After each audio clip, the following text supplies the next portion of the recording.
Kamala's 107 days book tour seems to be going as well as her ill-fated campaign for president. The former Veep was screaming at the top of her lungs over the weekend, repeating the false claim that the 2024 election was the closest in the 21st century.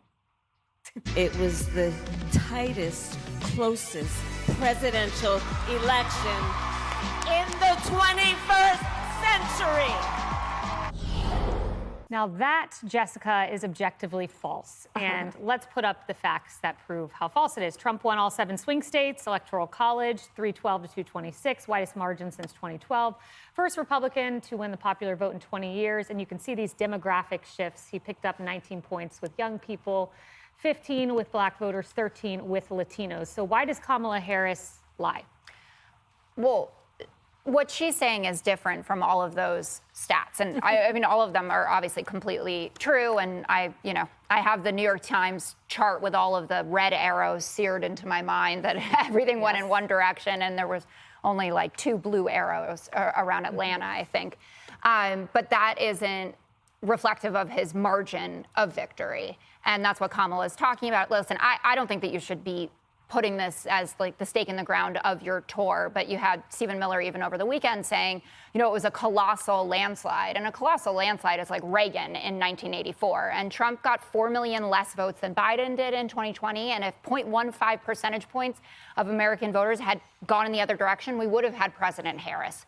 I think that is what she is trying to say. But obviously Bush's race was way closer. Was it 537 votes that decided it? Yeah, Dana, he won all 7 swing states. I don't understand why you'd stand up and try to say he doesn't have a mandate to lead. We just put the facts out. Well, I'm also surprised that Hillary Clinton hasn't complained because Hillary won the popular vote by 2 million. Kamala lost it. Hillary lost by 77 electoral votes. Kamala lost by 86. I mean, Hillary Clinton likes to pop up every now and then and have a little time in the sun on the media.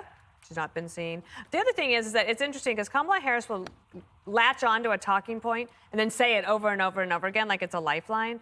And so she has this opportunity in a book tour where she could talk about anything she wants. What she's talking about is the past. And what Democrats really desperately need to talk about is the future, and she's not the future.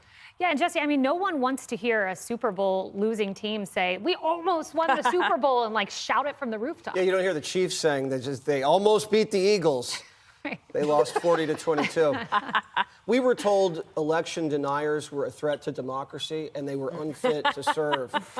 She just got slayed in every swing state. The difference with Trump when he was disputing 2020 was that he had a case. What? Because the FBI, the CIA, and the Chinese all interfered in the election to help Joe Biden.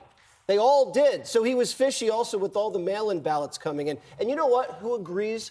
The American people agree. Because you poisoned them into thinking that. That's why, that's why they reelected Trump in 24. American people said, you know what, we made a mistake in 2020. We screwed up. Joe Biden shouldn't have been president. Donald Trump should have been reelected, but we're going to do it again, and this time we're going to put him back in there. We kind of all agree. No. Yeah.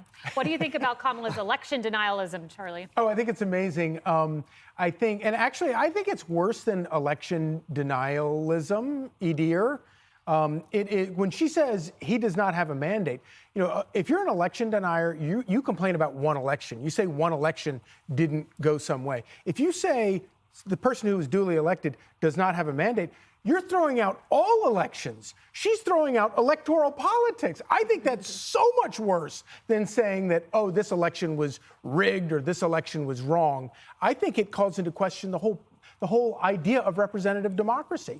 And maybe Donald Trump should bring back the misinformation board and have a truth czar. Oh, yeah. Revive Biden's Stephen office. Miller's not that busy. He could do that too. He and Rubio could do it together. Cute. I bet you all would love Don't forget that. Sean Duffy.